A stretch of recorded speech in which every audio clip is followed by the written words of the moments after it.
আমি শুরু করছি একদম শুরুর থেকে। আপনি ঘুম থেকে উঠলেন, ঘুম থেকে উঠেই সোজা অজু করবেন, অজু করে শুরু করবেন তাহাজ্জুদের নামাজ। মুমিনের ঘুম থেকে উঠেই শুরু হবে পবিত্র হওয়ার পরে তাহাজ্জুদের নামাজ। তাহাজ্জুদ যে 20 রাকাত পড়তে হবে, 10 রাকাত পড়তে হবে, it's exactly not like that. আপনি জাস্ট 2 রাকাত পড়েন, অথবা আপনি জাস্ট 4 রাকাতই পড়েন, তবে তার তিল সহ পড়েন। কোরআনটা সুন্দর করে তেলাওয়াত করেন, ইখলাসের সঙ্গে আদায় করেন। হাদিসে আসছে, আখলিস দীনাকা ইয়াকফিকা আল আমালুল কালিল। জান্নাতে যাওয়ার জন্য অনেক আমলের প্রয়োজন হয় না। বান্দা যদি একটা আমল ইখলাস নিয়ে করতে পারে, হতে পারে একটা আমল তার জান্নাতে যাওয়ার ওয়াসিলা হিসেবে কবুল হয়ে যাবে। সুবহানাল্লাহ বলে সবাই। প্রথম কাজ তাহাজ্জুদ দিয়ে আমরা শুরু করব। আচ্ছা, তাহাজ্জুদ শেষ, আসসালামু আলাইকুম ওয়া রাহমাতুল্লাহ, আসসালামু আলাইকুম ওয়া রাহমাতুল্লাহ, তাহাজ্জুদ শেষ। এবার বসে বসে যা পাঠ করবেন শিখাই দিচ্ছি। কয়েকবার পড়বেন আস্তাগফিরুল্লাহ, আস্তাগফিরুল্লাহ। পড়েন দেখি একবার সবাই আস্তাগফিরুল্লাহ। আমার কানে একটু প্রবলেম হয়েছে, মনে হয় শুনতে পাইনি। আরেকবার সবাই জবান থেকে পড়েন আস্তাগফিরুল্লাহ। কয়েকবার ইস্তিগফার পাঠ করবেন, তারপরে দুরুদ ইব্রাহিম পাঠ করবেন। দুরুদ পড়লে কি লাভ হয়? দুরুদ পড়ার পরে যেই দোয়া বান্দা আল্লাহর কাছে করে, আল্লাহ তার দোয়াটা খালি হাতে ফিরিয়ে দেয় না। সুবহানাল্লাহ। ইস্তিগফার পাঠ করবেন, দুরুদ পড়বেন, দোয়া শুরু করবেন আল্লাহর কাছে। যা মনে চায়, যা আপনার দরকার। যাদের বউ নাই, আল্লাহকে বলবো, আল্লাহ এবার বউটা আমারে দিয়ে দাও আল্লাহ। বড় সবাই আমিন। যারা আমিন করেন তারা কেউ বউ পাবে না, জোরে ক্ষতি হবে আমিন। আপনার যা যা চাওয়া আছে তাহাজ্জুদের জায়নামাজ বিছিয়ে দোয়া করে চাইবেন। শেষ। তাহাজ্জুদ যখন শেষ হয়ে যাবে, আসবেন সাহরি খাওয়ার জন্য। সাহরি যখন খাওয়া শেষ, বাস সেহরি খেয়ে উঠে গিয়ে সোজা মসজিদে ঢুকে যাবেন। মসজিদে ঢুকে যখন ফজরের আজান হয়ে যাবে, ফজরের 2 রাকাত সুন্নত আদায় করবেন। যশোরের ভাইরা, কয় রাকাত সুন্নত? আর একটু জোরে শুনতে চাই, কয় রাকাত? 2 রাকাত সুন্নত। সুন্নত তো শেষ হয়ে গেল, কিন্তু সময় তো আছে এখনো 10 মিনিট 15 মিনিট। কি করবেন? আপনি একটা কোরআন নেবেন, কোরআনটা নিয়ে সুন্দর করে করে বসে বসে তেলাওয়াত করবেন। আমার এখনো মনে আছে, আমি তো মাদ্রাসায় পড়াশোনা করেছি। আমাদের ওখানে একটা সিস্টেম ছিল, আমরা প্রত্যেক ওয়াক্ত নামাজে আগে আগে যেতাম, 20 মিনিট আগে, 30 মিনিট আগে যেতাম, এবং কোরআনটা নিয়ে সুন্দর করে তেলাওয়াত করতাম। আমার যখন ইকামত দিত, কোরআনটা রেখে আমার নামাজ আদায় করা শুরু করতাম। অতএব ফজরের সুন্নত আদায় করার পরে বসে বসে, ডোন্ট ওয়েস্ট ইওর টাইম, বসে বসে কোরআন তেলাওয়াত করবেন। রাজি আছেন তো ইনশাআল্লাহ? আচ্ছা, ফজরের নামাজ শুরু হয়ে গেল, নামাজ শেষ। সালাম যখন ফিরিয়ে ফেলবেন, সুন্দর করে বসে প্রথম আমল। আচ্ছা, আমার কথা বুঝতে কোনো সমস্যা হচ্ছে না? আমার বাড়ি কিন্তু খুলনায়। তা আমার বাড়ি যদি খুলনায় হয়, আর খুলনার মধ্যে তো যশোর পড়ে, তা আমি যশোরে আসলে মাঝে মাঝে প্রাউডলি বলি, আমি যদি খুলনার সন্তান হই, আমি তো যশোরের সন্তান। তা আপনারা আমার কলিজার মানুষ, আপনারা আমার রক্তের মানুষ। কথা বুঝতে সমস্যা হলে তো হবে না রে ভাই, কথা বুঝতেই হবে আমার। আচ্ছা, সালাম ফিরাবেন যখন, প্রথম আমল সকলেই আয়াতুল কুরসি পাঠ করবেন। হাদিসে আসছে, যেই বান্দা প্রত্যেক ফরজ নামাজের পরে আয়াতুল কুরসি পাঠ করে, লাম ইয়ামনাহু মিন দুখুলিল জান্নাহ ইল্লাল মাউত, তার মাঝে আর জান্নাতের মাঝে কোনো দেওয়াল থাকে না, জাস্ট মৃত্যু ছাড়া। ও বান্দা মৃত্যুবরণ করে না, তাই সে জান্নাতে যায় না, মরলেই সে জান্নাতি হয়ে যাবে। সুবহানাল্লাহ। আয়াতুল কুরসি পাঠ করবেন। এবার আরেকটা আমল শিখায় দেই, আমার সঙ্গে সবাই পড়েন, আউযু বিল্লাহিস সামিউল আলিম, মাশাআল্লাহ আওয়াজ এসেছে, মিনাশ শাইতানির রাজীম। এখনই যে মুখস্থ হয়ে যাবে ব্যাপারটা এরকম নয়। মিডিয়ার লোক বসে আছে, কালকে আপলোড হয়ে যাবে এইটা, অর্থাৎ আউযু বিল্লাহিস সামিউল আলিম মিনাশ শাইতানির রাজীম, এইটা পড়বেন। তারপরে সকলেই সূরাতুল হাশরের শেষ আয়াতগুলো পড়বেন, হুয়াল্লাহুল্লাযী লা ইলাহা ইল্লাহু আলিমুল গায়বি ওয়াশ শাহাদা হুয়ার রহমানুর রহিম শেষ পর্যন্ত পড়বেন। এই আমলটা যেই বান্দা করবে, একটা লাভ বলে দেই, তার পুরো দিনের সমস্ত বিপদকে আল্লাহ নিজেই দূর করে দিবে। সুবহানাল্লাহ বলে সুবহানাল্লাহ। আয়াতুল কুরসির আমল শেষ, সূরাতুল হাশরের শেষ 3 আয়াতের আমল শেষ। এবার আপনি বাসায় ফিরে আসবেন। বাসায় এসে বসে বসে কোরআন তেলাওয়াত করবেন। কোরআন তেলাওয়াত যখন শেষ হয়ে যাবে, যখন সূর্য উঠে যাবে, আলো হয়ে যাবে, আপনারা সবাই ইশরাকের নামাজ পড়বেন। এর লাভ কি? যে বান্দা ইশরাকের নামাজ পড়ে, আল্লাহ এই নামাজের বিনিময়ে তাকে একটা কবুল হজের সওয়াব তার আমলনামায় আল্লাহ লিখে দেয়। আচ্ছা, তারপরে যদি আপনার মনে হয় কিছুক্ষণ ঘুমালেন, আর যদি ঘুম না হয়, সোজা জোহরের ওয়াক্ত যখন শুরু হয়ে যাবে, যে যার কাজে ছুটে যাবেন। ব্যবসায়ী দোকানে যাবে, যে জব করে সে অফিসে যাবে, যে ইমাম সে তার কাজ করবে, যে যার কাজ শুরু হয়ে যাবে। যেমনটা আল্লাহ তাআলা বলেছেন, ফাইদা কুদিয়াতিস সালাত ফান্তাশিরু ফিল আরদ, when you have done your salah, spread out to your workplace. নামাজ শেষ, কাজ শুরু হয়ে যাবে।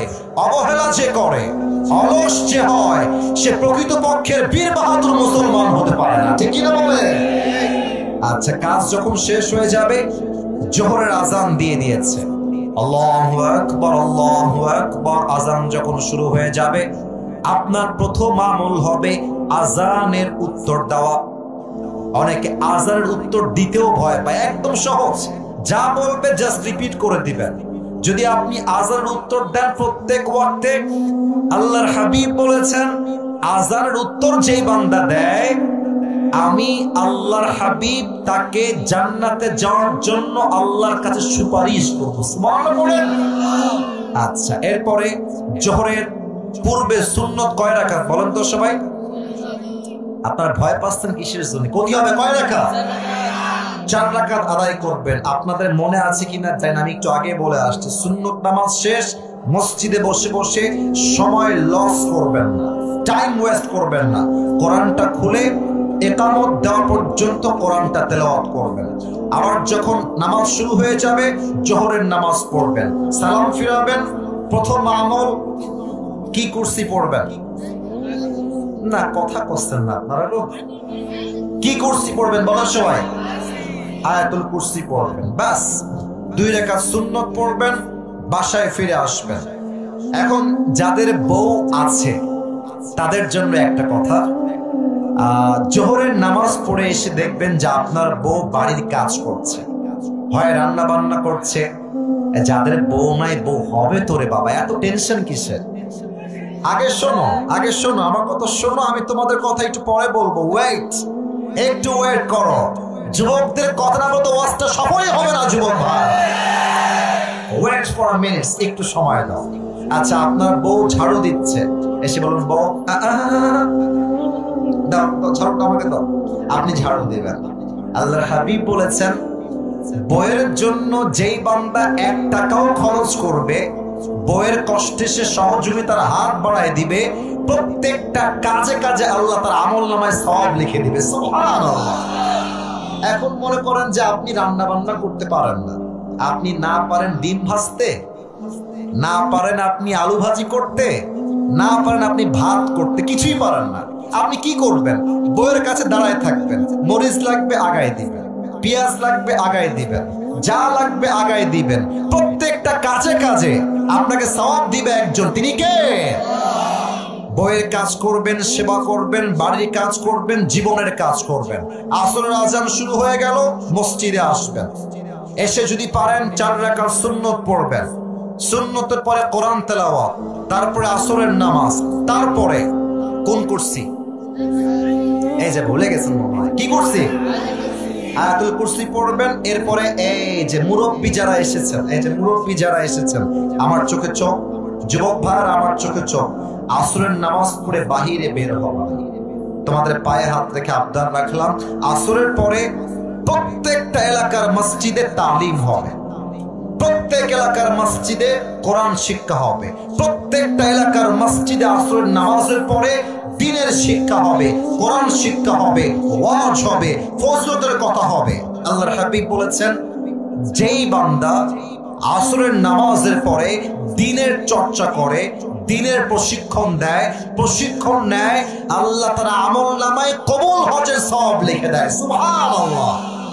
আচ্ছা, আমল শেষ, বাসায় আসবেন। আমি কিন্তু শেষের দিকে চলে এসেছি।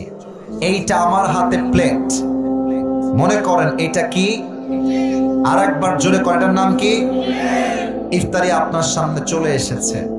অনেক ছেলে পেলে খুব বদমাইশ, ইফতারের সামনে রেখে গার্লফ্রেন্ডকে মেসেজ দেয়, যা তুমি কি খেয়েছো? বদমাইশের হাড্ডি। আর যুবকদেরকে দোষ দিয়ে লাভ নাই, যত যুবক নষ্ট হয়েছে তার পিছনে 80% মেয়েরাই দায়ী ছিল। মেয়েরাও মেসেজ দেয়, জান তোমার কি ইফতারি হয়েছে, তুমি কি খাবা, না আমারে কল দিয়ে আমারে কল, এটা আমারে পাঠিয়ে দাও।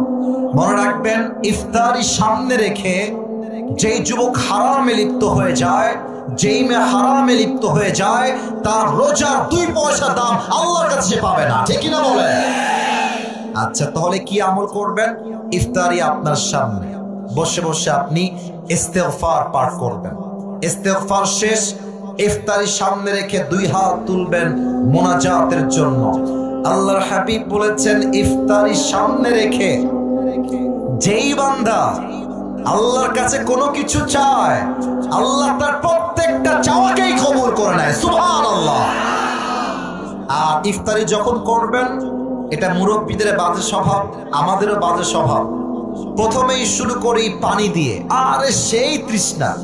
অনেকে দেখবেন যে জুসের বোতলটা অথবা গ্লাসটা এমনি ধরে রাখে, আজান খালি দিতে দেরি হবে, আমার খাতি দেরি হবে না।